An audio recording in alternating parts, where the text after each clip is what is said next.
तो फिर हेलो भाई, उम्मीद करता हूँ कि बढ़िया ही होंगे। तो अभी कि बिना किसी बकचोदी के चालू करते हैं। तो भाई आज तारीख है 22, लेकिन ये ट्रेड रिकैप है 21 तारीख का, मंडे का।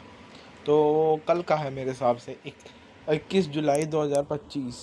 तो फिर भाई बात करें तो कल की ट्रेड अच्छी गई, बैक टू द प्राइम मैं बोल सकता हूँ आगे, लेकिन स्टिल मैं क्वालिटी सेटअप पे फोकस नहीं कर पा रहा। तो सबसे ज़्यादा तो आ जाते हैं लंदन सेशन पे। एक्चुअली कल मेरे को लंदन सेशन में ट्रेड लेनी नहीं थी, क्योंकि कल JPY का हॉलीडे था, लेकिन इन बाय मिस्टेक मैंने वो चीज़ देखी ही नहीं। बाद में मेरे को रियलाइज़ हुआ यार लो वॉलेटिलिटी है गोल्ड में। तो फिर मैंने उस टाइम तक मैं फगड अप एक्चुअली हो चुका था। तो फिर देखते हैं सबसे पहले जीजे के बायस, जो मैंने ट्रेड नहीं ली लेकिन इवेंचुअली मेरे बायस बढ़िया थे, जो मैं 100% कन्फर्म नहीं था ना, इस वजह से मैंने ली नहीं। तो फिर देखते हैं। मार्केट कोई भी देख के बता देगा कि मार्केट पे और डाउन ट्रेंड में है। Retracement at upside just claim हुआ है, मार्केट स्टिल डाउन साइड जा रही है। ठीक है, प्लस में इधर एक हाई, सॉरी, अरे यार, प्लस में जहाँ तक मुझे दिख रहा है इधर एक न्यू वीक ओपनिंग गैप है, इधर लिक्विडिटी है और इधर मेजर लिक्विडिटी है। और मार्केट ने रिट्रेसमेंट अपसाइड कंप्लीट कर लिया और डाउन साइड की तरफ कंटिन्यूशन की तरफ जा रही है। तो इजी पीजी डाउन साइड की तरफ ट्रेड मिल सकता था ये, ठीक है। और ये है अपना एशियन हाई, और ये है अपना फेयर वैल्यू गैप, जहाँ पे मार्केट को रिवर्स कर सकती है। एक्चुअली मार्केट ने करा यही, लेकिन ड्यू टू डाउट मैंने लिया नहीं ट्रेड। ये मैं ट्रेड इमेजिनेशन लगा के गया था। तो एक्चुअली हुआ क्या, मार्केट खुली और मार्केट ने तुरंत फिर अपसाइड की तरफ मूवमेंट दिया और फिर वैल्यू गैप से फिल कर दिया। फिर ये हाई लिया नहीं है, लेकिन फिर break of structure third confluence और प्रॉपर्ली डाउन साइड की तरफ आना चालू कर दिया। ये देखा है तो पोटेंशियल सेटअप था, ठीक है।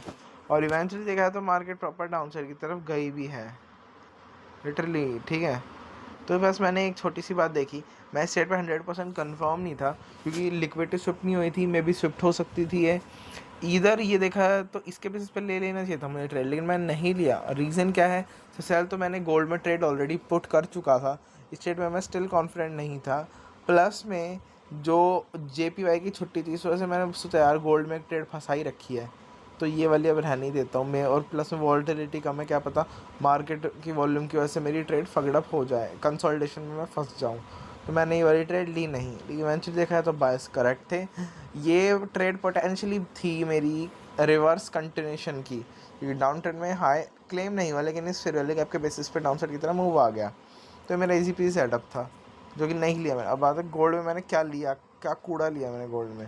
तो एक्चुअली गोल्ड के बायस बताता हूँ मैं। मार्केट थी ओवरऑल अप ट्रेंड में, कोई भी गधा भी देख के बता देगा, जैसे कि मैं बताता हूँ। मार्केट ने जस्ट मार्केट क्लेम होने से पहले, मार्केट खुलने से पहले, ये जो दिख रहा है ना, ये हाई ले लिया था प्रीवियस वीक का, और इसके बाद फिर एक फेयर वैल्यू गैप बनाया। तो मैंने यार इजी पीजी प्रेडिक्ट करने की ट्राई करी कि यार एटलीस्ट देखो, मेरे को पता है मार्केट अपसाइड की तरफ जाएगी, सुपर बुलिश थी, फेयर वैल्यू गैप का रिस्पेक्ट होने गया, प्रॉपर बुलिश जाएगी, जो कि गई भी। और देखो, लेकिन उस टाइम के शॉर्ट टर्म के हिसाब से ना, मुझे पता है क्या ट्रेड प्रेफरेबल लगा, मैं बताता हूँ। ऑर्डर फ्लो के बेसिस पे डाउन साइड की तरफ मूवमेंट, ब्रेकआउट स्ट्रक्चर यहाँ पे आ गया था, थर्ड कॉन्फ्लुएंस एज ये फेयर वैल्यू गैप, और मार्केट ने 1 2 3 भयंकर 3 बार मेरा TP मिस करा। और उसके बाद फिर एट द एंड मैं सोच रहा था, एक्चुअली ये मैंने अपने इंस्टेंट अकाउंट में, इंस्टेंट फंडिंग के अकाउंट में लिया था, और फॉर ट्रेडर के इंस्टेंट अकाउंट में लिया था 0.5 और 0.3 लॉट के साथ। $26 का लॉस हुआ ओवरऑल दोनों अकाउंट का मिला के। ट्रेड में प्रिटी अच्छी बोल सकता हूँ अगर TP हिट होता, लेकिन एवरेज ट्रेड थी, ठीक है। और फिर मैं जस्ट यहाँ पे सो रहा है, यहाँ पे ब्रेक ऑफ स्ट्रक्चर आया, पर स्टिल इधर थर्ड कॉन्फ्रेंस आया नहीं कोई। थर्ड कॉन्फ्रेंस में एज ये ले सकता था कि यार ये जो सारा सिस्टम था बेरिश का, ये हो गया डिसरिस्पेक्ट। तो थर्ड कॉन्फ्रेंस एज इसको ही मान के PR से अपसाइड की तरफ ट्रेड में जा सकता था। मार्केट फिर यहाँ तक गई, एटलीस्ट मैं यहाँ तक तो होल्ड करता, या फिर यहाँ पे भी एक हाई पड़ रहा था, यहाँ तक तो होल्ड करता, लेकिन नहीं लिया मैंने ऑलरेडी यार। चल छोड़, कोई नहीं। तो फिर मैंने एक रिवर्स रिट्रेसमेंट का सेटअप लिया, जिसमें मैं फगडअप हुआ। रिवर्स रिट्रेसमेंट के सेटअप को यार एज ए स्कैल्प ट्रीट करना मैं ज़्यादा पसंद करूँगा, ठीक है। एटलीस्ट मान लो यहाँ तक कि स्कैल्प यहाँ से लेके यहाँ तक कि स्कैल्प, ठीक है, जिससे मेरा टीपी बैंकर इजीली हिट हो जाए। बड़ी ट्रेड्स भाई ऐसी क्वालिटी सेटअप मूव कैप्चर करने हैं बस। तो ये मेरे लंदन के बायस थे जिसमें मैंने रिवर्स कंटिन्यूएशन की ट्रेड मेरी छूट गई। अब बात आ जाते हैं मेरे जीयू पे, कि मैंने बाकी की अपनी में दोनों ट्रेड इसी में घुमाई। भाई मैं तुमको क्या बताऊं, स्टिल मैं देख के बाद तुम भी बोलोगे यार क्या मिला, मतलब देखो मार्केट ओवरऑल अप ट्रेंड में है। मार्केट ने जस्ट क्लेम कराया है प्रीवियस वीक का हाई, डिटो सेम सेटअप भयंकर सेम सेटअप गोल्ड की तरह, और एक फेयर वैल्यू गैप बनाया। अब भाई मैंने वही काम करा, मैंने एक ट्रेड ली कंटिन्यूएशन की साइड, मतलब रिवर्स रिट्रेसमेंट की साइड पे। ये अपना break of structure fair value gap, और ये सोच तो मैं यहाँ तक की रहा था, लेकिन फिर मैंने यहीं तक करा, लेकिन स्टिल मेरा इसमें भी रह गया और मेरे अच्छा खासा लॉस हुआ है। इसमें पता नहीं $20-25 का लॉस हुआ था सिंगल ट्रेड में। फिर मैंने बोला नहीं यार, गोल्ड में तो वाला मूवमेंट मिस हो गया था, अब मैं ये वाला मूवमेंट मिस नहीं होने दूंगा।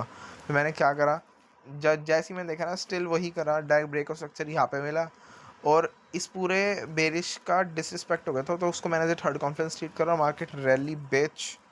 और देखो मतलब मैं सोच रहा था कि ना यहाँ तक वो कर लूँ, क्या बोलते हैं, होल्ड, और हो भी जाता एक्चुअली। 15 मिनट रुकना था मुझे, लेकिन मैं नहीं करा ड्यू टू यार बस फियर मान लो, या फिर क्या ही बोलूँ, बस ड्यू टू फियर मान लो मैंने होल्ड नहीं करा। और मार्केट मतलब मेरा सारा लॉस रिकवर हो जाता आज का। मैंने ये करा था अपना कौन से अकाउंट में करा था, इसमें मैंने कुछ $35 के आसपास मिले सिंगल ट्रेड में। यहाँ पे $50 के आसपास हो जाते तो भाई मज़ा ही आ जाता। इन छोड़ो, ऑलमोस्ट $10 का एवरेज लॉस गया मेरा बस अपने इंस्टेंट फंडिंग वाले अकाउंट में। ईजी फी फिर मैंने रिवर्स कंट्रेस्ट की ट्रेड पकड़ ली जो कि आसान थी बहुत। फिर आते हैं जी वे गोल्ड पे। भाई न्यूयॉर्क सेशन में गोल्ड खुला यहाँ पे, वो प्रीवियस लंदन सेशन की रैली कंटिन्यू थी। अब मैं एज ए कंटिन्यूशन ट्रेड पे जा तो सकता था, लेकिन भाई break of structure recent higher high का प्लस में थर्ड कुछ है ही नहीं, मतलब लिटरली कुछ नहीं है, जस्ट मार्केट अपसाइड की तरफ जाए जा रही है। मैंने लिया नहीं ट्रेड। अब बात आ जाती है अपने इंडेक्स पे। भाई इंडेक्स, भाई मैं कल फिदा हो गया इंडेक्स पे, और जो मैं सोच रहा था डिट्टो वही हुआ। एक्चुअली हुआ क्या, मार्केट प्रॉपर है अब ट्रेंड में, भाई कोई कथा भी देख के बता देगा, ठीक है। यहाँ पे इतनी bunch of low resistance liquid है बिग टाइम फ्रेम की।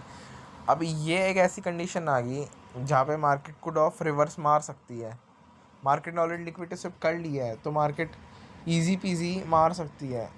क्या मार सकती है, यहाँ तक पता है, यहाँ पे था लंदन हाई, और यहाँ पे था एशियन लो। तो भाई मैंने इजी पीजी सोचा यार ये न्यूयॉर्क रिवर्सल प्यार से हो सकता है, तो भाई इजी पीजी थिंकिंग थी यार, कोई भी गधा भी देख के बता देगा। और देखा तो इधर अपने आवरली SMT भी बन रहे थे, तो मैंने सोचा यार जब तक 7:30 कैंडल क्लोज नहीं हो जाता तब तक मैं ट्रेड नहीं करूँगा। और मार्केट ने लिटरली इस आधे घंटे में पेल दिया भयंकर पटक के। लिटरली आधे घंटे में जो कैंडल बनी है ना, मेरी सारी मेजर डे की लिक्विडिटी ले ली उन्होंने, तो मैंने ट्रेड नहीं करा। बात करें S&P की, तो देम सेम ये थे, इसमें भी SMT बनाया मार्केट ने। SMT बनाने के बाद फिर मेजर डे की लिक्विडिटी ले ली, और फिर मैंने इसमें भी ट्रेड नहीं करा। मैं सोच रहा था पता है 5 मिनट की एंट्री के बारे में, लेकिन देखो इसमें तुम क्या 5 मिनट की एंट्री लोगे भाई, 1 मिनट पे भी ऐसे ही प्राइस एक्शन है, इसमें क्या 5 मिनट की एंट्री लोगे, ना कोई break of structure, just rally market की। अब वो बात अलग है यार, PM सेशन में मार्केट का एक फॉल आया है, PM सेशन तक मैं करता नहीं, फिर खाली AM सेशन। ये दोबारा SMT बना है, एक सेकेंड,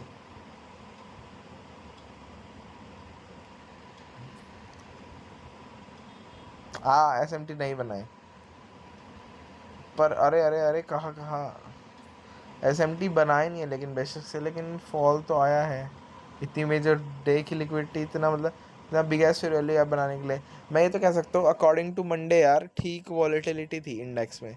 मतलब लिटरली मेरी डे की लिक्विडिटी, मेरा न्यूयॉर्क रिवर्सल का सेटअप प्लस में रिवर्स कंटिन्यूएशन का सेटअप, मार्केट ने क्या लिया है, प्यार से एंट्री होती भाई, ये क्या कर सकते हैं, अब छोड़ो।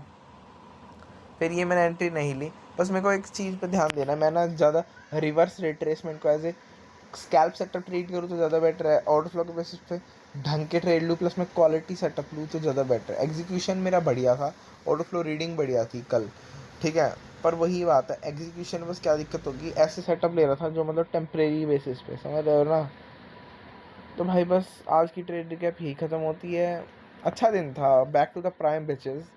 अब हैवी ट्राई करूँगा कि आज मैं अपना, देखते हैं अकाउंट रिकवर, तो देखते हैं यार, आराम आराम से होगा। इंस्टेंट फंडिंग का अकाउंट प्रॉपर पहले वो रिकवर करूँगा, जीएफटी के अकाउंट के साथ भी वही करूँगा, और इंस्टेंट अकाउंट में अपने ट्राई करूँगा हैवीएस्ट से हैवीएस्ट यार पे आउट निकालने की जल्दी से, ताकि यार इक्विपमेंट ला सकूँ, वरना इनफ है यार। लिटरली तुम साढ़े, तुम वो भैंस की टट क्या गाड़ी रखो तुमको भी, तुम व्यूज़ ही नहीं दे रहे भयंकर, इतनी मेहनत कर रहा हूँ मैं, इसलिए इक्विपमेंट लाने पड़ेंगे। तो चलो भाई, आज की वीडियो यही ख़त्म हो रही है। पीस।